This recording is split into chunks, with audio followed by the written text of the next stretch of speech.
Presidente, o ano eleitoral parece que começou bastante quente.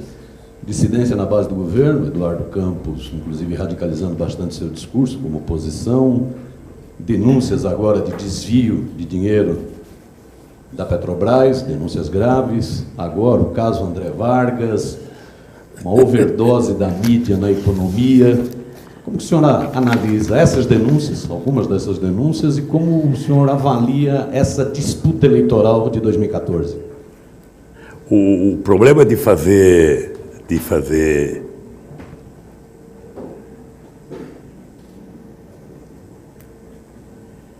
uma pergunta só, você fez 4 perguntas. Então, primeiro, todos vocês sabem que eu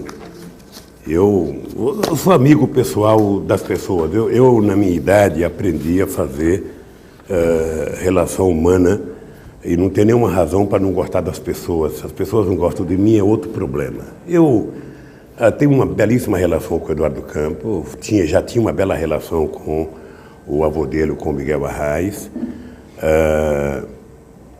Sou agradecido a tudo que ele contribuiu com o meu governo. Ele deve ser muito agradecido a mim por tudo que eu contribuí para o desenvolvimento de Pernambuco e do Nordeste. E eu lamentei que ele tenha se afastado da base para ser candidato de oposição à presidenta Dilma. Eu, sinceramente, somente o tempo e somente ele é que vai dizer por que ele resolveu antecipar um processo que poderia ter sido um processo natural da continuidade da aliança PT e PSB. Porque na hora que rompe com o PT, não tem nenhum sinal de ir mais para a esquerda, ou seja, o sinal é todo para ir mais à direita. Eu sinceramente não entendo. É engraçado, a Marina eu entendo, porque a Marina, eu convivi com a Marina e com a Dilma, sabe, 2 ministras minhas, eu sei uma parte da divergência que tinha entre as duas, mas do Eduardo eu não compreendo. De qualquer forma, sabe, eu espero que ele faça campanha, sabe, se ele está fazendo uma campanha de apresentação, tudo bem. Agora, a verdade é que eu acho que a Dilma precisa continuar governando esse país para que o país não seja pego de sobressalto, sabe? E a gente não ter continuidade ao que está acontecendo no Brasil. Depois, se eu tiver a oportunidade, eu vou dizer o que eu acho que a imprensa não fala do que está acontecendo no Brasil. Né? Aquele negócio que a Luísa Trajano falou, tá? Você só mostra o copo vazio, não mostra nunca o copo cheio, é uma coisa que eu gostaria de... No final, se vocês não fizerem nenhuma pergunta, eu vou falar do copo cheio, tá? A questão do André, veja, eu acho que quando Deus coloca um ser humano no mundo, ou seja, eu acho que Ele coloca na expectativa de que as pessoas todas que veio para cá façam as coisas corretas, não cometam nenhum erro, não façam nada. Sabe, eu sinceramente acho que o que o André fez e que ele falou, primeiro tentou falar que era mais barato, depois tentou pedir desculpa, ou seja, eu acho que ele tem que explicar para a sociedade, sabe, porque não tem sentido. Ele é vice-presidente de uma instituição importante, que é a Câmara dos Deputados, e eu acho que quando você está num cargo dentro, você tem que ser exemplo. Sabe? Eu espero que ele consiga convencer a sociedade e provar, sabe, de que não tem nada além da viagem de avião. Eu espero. Eu torço por isso, porque no final, quem paga o pato é o PT. Sabe? Então, eu torço que não tenha nada além de uma viagem, tá? O que já é um erro. Segundo, a questão da Petrobras. Não é a primeira vez que se tenta, em época de eleição, levantar coisas contra a Petrobras. Em 2009 se levantou uma CPI contra a Petrobras e as pessoas foram prestar depoimento. Esse caso de Passadina, aprendi a falar Passadina esse dia, porque eu falava Passadena. Então, esse caso de Passadina já foi para o Tribunal de Contas, já foi para o Senado, Graça já falou, Sérgio Gabrielli já falou, votou outra vez. Ela votou outra vez, veja, possivelmente porque algumas das pessoas que estão ansiosos para fazer a CPI são pessoas que trabalham, na minha opinião, com o enfraquecimento da Petrobras. Ou seja, que interesse tem algum brasileiro de fazer enfraquecimento de uma empresa da Petrobras?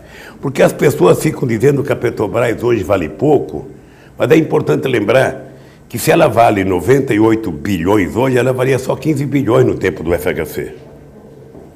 Sabe? Só isso ela valia, só 15 bilhões. Sabe? Não adianta comparar a Petrobras de hoje com a Petrobras de 2010, quando nós fizemos a capitalização, que ela chegou a valer 250. E as ações dela vão voltar a ter recuperar. Mas o que as pessoas não aceitam é que a gente tenha feito a partilha. O regime de partilha é o que incomodou muita gente, e muitos desses queriam privatizar a Petrobras há pouco tempo atrás.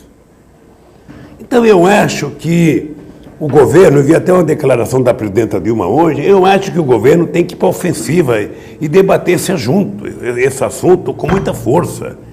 A gente não pode ficar permitindo, sabe, que por omissão nossa, sabe, as mentiras continuem prevalecendo. Ou seja, eu vejo de vez em quando alguns números colocados por pessoas da Petrobras e vejo alguns números colocados pela empresa que não batem entre si. Então eu acho que nós temos que defender com unhas e dentes aquilo que nós acreditamos que seja verdadeiro e que foram os fatos concretos. Sabe, eu sinceramente fiquei convencido com aquilo que foi dito numa entrevista pelo Sérgio Gabrielli. Sabe, agora obviamente que tem que falar, sabe, outras pessoas, se o Congresso quiser se manifestar, se o Tribunal de Contas quiser se manifestar, que se manifeste. Mas o dado concreto é que, mais uma vez, os interesses políticos estão fazendo com que, em época de eleição, normalmente quando a oposição não tem bandeira, não tem programa e não tem voto, a oposição então levanta essa ideia de fazer uma CPI. Ou seja, eu nem acho que por conta de uma CPI você tem que fazer outra. Eu não sou daquela de que sabe, que por conta da Petrobras eu tenho que investigar. Eu não sou dessa linha. Eu acho que até para investigar a Petrobras, vamos fazer qual é o fato determinado, acabou. Porque, veja, essas pessoas nunca quiseram CPI para nada. Para nada. Se você pegar aqui em São Paulo a quantidade de CPI que se tentou montar, sabe, nesses anos todos, nunca aconteceu nenhuma. De repente, essas pessoas todas viraram. Então, eu acho que nesse aspecto o PT tem que ir para cima. Eu vou contar uma coisa para vocês de coração. O PT, eu espero que tenha aprendido a lição do que significou a CPI do Mensalão. Eu espero que o PT tenha aprendido a lição, porque essa CPI, ela deixou marcas profundas nas entranhas do PT. Ou seja, se o PT tivesse feito o debate político, no momento que tinha que fazer o debate político, e não ficasse esperando uma solução jurídica, possivelmente a história fosse outra. Né? Porque, no fundo, vocês todos são pessoas informadas, a imprensa construiu quase que um resultado para esse julgamento. E o tempo vai julgar. Essas coisas a gente nunca consegue saber no dia, na semana ou no mês. Ou seja, às vezes leva anos para que as coisas sejam bastante apuradas e que venham à tona como ele foi. Mas eu de vez em quando fico pensando como é que é possível uma CPI que começou investigando R$3.000, sabe, numa empresa pública que era dirigida pelo PMDB, que investigava um cara do PTB, terminou no PT. É indescritível. E eu acho que não houve da parte do PT a sabedoria de fazer o enfrentamento político, certamente pelas divergências internas. Certamente pelas disputas internas. O PT já pagou um preço, o PT sabe que essa marca, sabe, vai ser carregada durante muito tempo nas nossas costas, e o PT sabe que, ainda disse sexta-feira, num ato público em Osasco, o PT sabe, e precisa saber, que a razão pela qual nós nascemos era para combater esses equívocos que muitas vezes o próprio PT comete. Sabe? Então, não tem jeito, meu filho, não tem jeito. Nós precisamos ter consciência de que a disputa política é assim. A elite, ela nunca foi condescendente com a esquerda, e a esquerda sempre foi condescendente com a direita. Sabe? Ela não foi, é só você pegar a biografia do Getúlio para você ver, pega a biografia do João Goulart para você ver, pega a biografia do Juscelino para você ver, vai pegar a minha biografia para você ver daqui a alguns anos, não tem condescendência. Sempre que ela pôde, ela foi para cima, sabe? Tentando, e é no mundo inteiro. É no mundo inteiro. Então nós precisamos aprender a fazer essa disputa política. Eu acho que às vezes a esquerda é ingênua. Sabe? A gente não faz a disputa política, a gente não. E eu digo sempre que a gente hoje tem internet, coisa que a gente não tinha antigamente. Né? Hoje a gente não está só. Você veja, cadê o blog da Petrobras? Que foi tão importante em 2009, naquela CPI. Sabe? Então, você percebe? As coisas precisam voltar a acontecer, as pessoas precisam levantar a cabeça e brigar de verdade. É isso que eu acho que tem que acontecer. Sabe? Por isso, eu acho que tanto o PT, quanto a Petrobras, quanto o governo, precisa, sabe, não ter preocupação de dizer apenas a verdade e apurar aquilo que é verdade e mostrar os números que estão colocados. Essas mesmas investigações sobre Passadina já foi feita, já foi dita. Eu tenho aqui até o material de uma CPI, que eu não sei se a Nina me entregou direito, mas deve estar por aqui, sabe? Dos encaminhamentos. Sabe? Foi feito encaminhamento para o Ministério Público, para o Ministério da Defesa, para o Tribunal de Contas, para a própria Petrobras, para a Agência Nacional do Petróleo, para a Controladoria Geral da União, para a Casa Civil da Presidente da República, para o Presidente do Senado Federal, para o Ministério e para a Polícia Federal. Tudo isso para investigar a Petrobras. Aí, quando chega aqui na conclusão final, pelo documento, ô Nina, se você não me deu o documento, sabe? Aí chega aqui, sabe, os encaminhamentos, que haja maior controle na composição dos membros da Comissão de Licitações. E outra conclusão, a conclusão dos trabalhos internos de avaliação das empresas envolvidas nas denúncias com a divulgação dos resultados. Ora, o Tribunal de Contas está dentro da Petrobras, está investigando, sabe? Não tem nenhum problema. Isso é da vida da Petrobras. Agora, o que a gente não pode é ficar, sabe, vendo em cada eleição, por falta de assunto, a oposição, que nunca quis CPI, nem de coisas absurdas nesse país, agora fique, sabe, querendo, sabe, tirar proveito em 6 meses de campanha. É melhor fazer um programa de governo, disputar as eleições, é melhor dizer como fazer e disputar conosco. A quarta pergunta, a questão da economia. Eu queria dizer uma coisa para vocês. Eu estava na presidência em 2007 ou 2008, quando o presidente Mário Soares veio de Portugal representando uma TV portuguesa fazer uma entrevista comigo. E ele chegou no meu gabinete com um monte de revista inglesa, americana, com jornais franceses, jornais italianos, jornais espanhóis. E ele falava assim para mim: ô presidente, tem alguma coisa errada. Eu dizia: por quê? Ele falou: porque eu estou vindo aqui com vários jornais do mundo, o Brasil é coqueluche, o Brasil é o país mais extraordinário, o país está crescendo, está gerando emprego. E quando eu pego a imprensa brasileira, o país está acabado. Isso Mário Soares. Mas eu fui ao Oriente Médio, foi comigo o Johnny Sayad, como bom representante libanês. Ele foi comigo. Passado um tempo, na volta, eu viajei 7 países, na volta, o Johnny Sayad foi conversar comigo e falou o seguinte: ô presidente, eu quando voltei do Oriente Médio, a minha mulher tinha guardado um monte de jornal e eu fiquei lendo e eu falei para minha mulher: eu não fiz essa viagem com o presidente, a que eu fui não foi essa. É isso de um homem que é dono de um canal de televisão, ou seja, ele achou tão absurdo o que a imprensa tinha dito da viagem, que ele falou: eu não fui nessa viagem.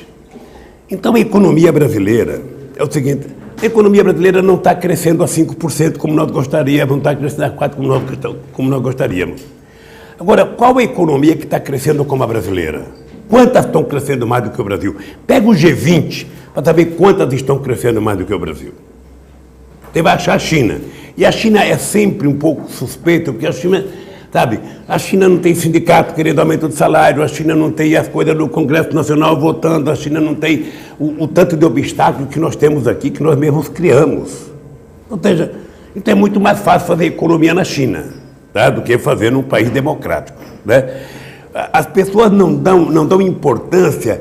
Como é que nós conseguimos, em 10 anos de governo, ou melhor, em 11 anos agora de governo, você manter a inflação dentro da meta, gerando empregos e aumentando o salário. Por isso é que os tucanos falam, não, para controlar a inflação tem que ter um pouco de desemprego. Não, nós estamos há 11 anos aumentando a massa salarial e a inflação está dentro da média. Ah, mas a inflação a 5,9 é muito, é muito. Eu gostaria que fosse 2. Mas eu era presidente de um sindicato quando a inflação estava a 80% ao mês. Ao mês, não era 5% ao ano, era 80% ao mês. E hoje eu vejo esse ministro na televisão falando de estabilidade, em controlar a inflação. Ele foi ministro quando a inflação era 80% ao mês. Eu recebia meu salário, eu corria no Macro, na Via Anchieta, para comprar tudo que não era perecível, até papel higiênico que era demais que eu comprava, para evitar que o salário fosse corroído pela inflação. Naquele tempo eu não tinha uma conta remunerada. Depois eu aprendi que se você tivesse uma conta remunerada, a inflação comia menos o teu salário. Bem, então, a economia brasileira, um dia desse, eu fui num debate com os bancos e me disseram que o Brasil estava muito ruim lá fora porque tinha uma dívida pública, sabe, bruta, descontrolada. Aí eu fui perguntar qual é o país que tem a dívida pública de 57% do PIB como tem o Brasil. Nenhum. Todos têm mais do que o Brasil. Os Estados Unidos têm uma dívida pública bruta maior do que o seu PIB. A Itália tem 130% do seu PIB. Por que o Brasil com 57% incomoda eles? No fundo, eu descobri. É porque o Brasil colocou dinheiro no BNDES. O Tesouro passou a colocar dinheiro no BNDES para ajudar o BNDES a emprestar dinheiro. Por quê? Porque quando veio a crise de 2008, que nós liberamos 100 bilhões do compulsório para fortalecer o crédito no Brasil, o que aconteceu com os bancos privados brasileiros? Pegaram o compulsório e, ao invés de investir no setor produtivo e no crédito, compraram títulos do governo. Então nós fomos obrigados a colocar mais dinheiro no BNDES, mais dinheiro na Caixa Econômica e mais dinheiro no Banco do Brasil para a gente poder liberar o crédito. Então, se você pegar os indicadores econômicos, tem poucos países nas condições do Brasil. E poucos conseguiram sair da crise com a solidez do Brasil. Entretanto, eu vejo pessoas que outro dia defendiam, sabe, que o Brasil crescer 2% era bom, 2,5% era bom, achando que 2,9% é pouco. O Guido tem que saber que é pouco. Eu tenho que saber que é pouco. Vocês têm que saber que é pouco. Mas aonde é que está crescendo? A economia está passando por uma das maiores crises da sua história. Sabe, os americanos não conseguiram recuperar a sua economia, os europeus não conseguiram recuperar a sua economia, a China caiu de 14,5% para 7% do seu PIB. Quem é que está crescendo? A América Latina e a África.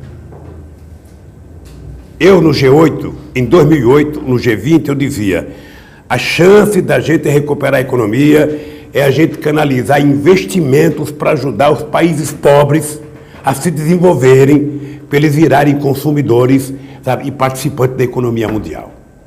Isso não foi feito até hoje, nem tampouco controlar o sistema financeiro como nós propusemos, nem tampouco a gente ter o cargo no FMI e aumentar a participação dos países emergentes, porque os Estados Unidos não votou ainda.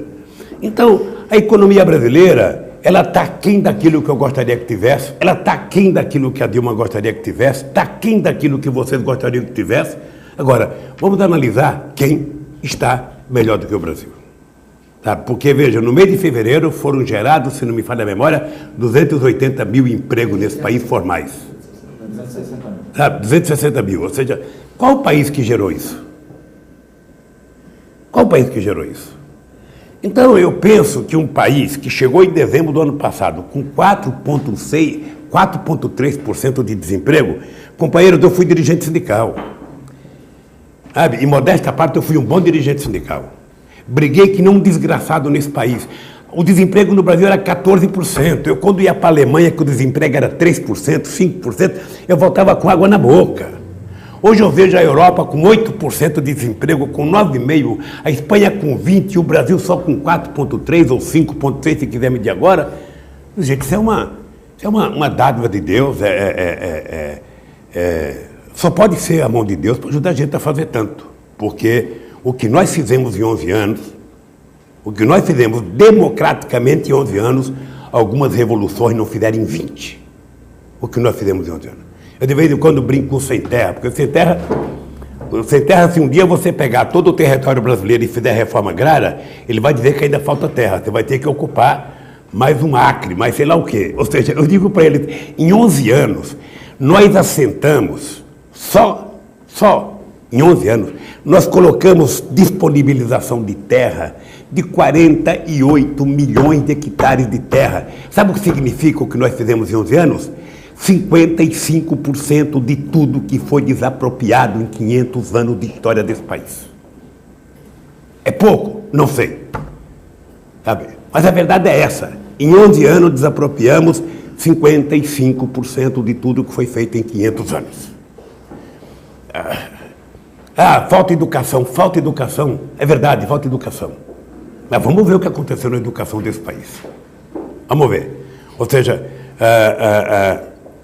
nós, em 11 anos, nós fizemos o dobro daquilo que foi feito no século passado. Saímos de 3 milhões de estudantes universitários para 7 milhões, ou de 3,5 para 7,5. Nós saímos de 140 escolas técnicas para 365 escolas técnicas.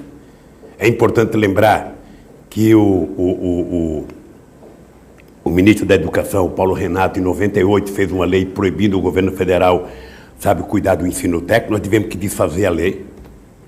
Então, nós fizemos em 11 anos 2,5 vezes o que foi feito num século de escola técnica.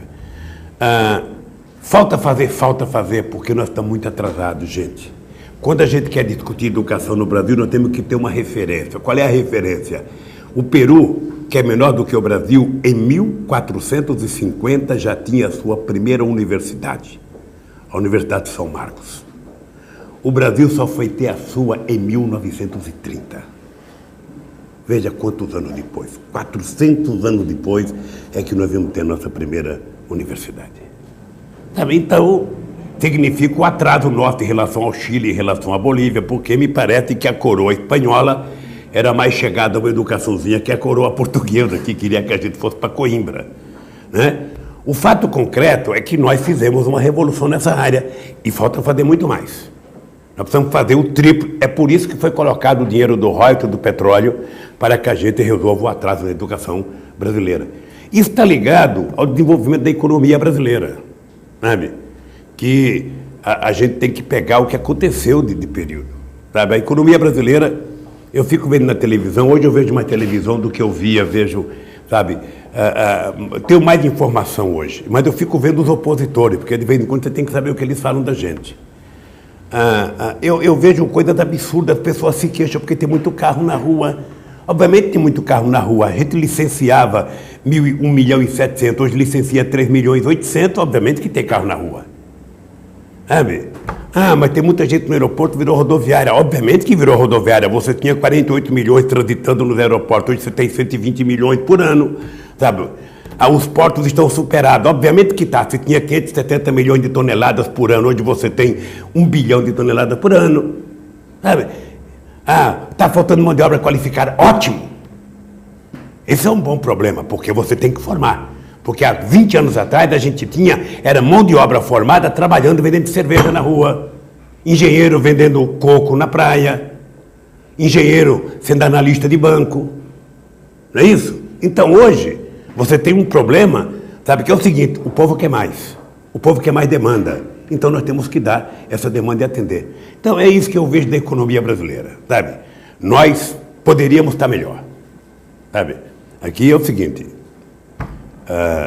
e a Dilma vai ter que dizer isso na campanha claramente, sabe? Como é que a gente vai melhorar a economia brasileira?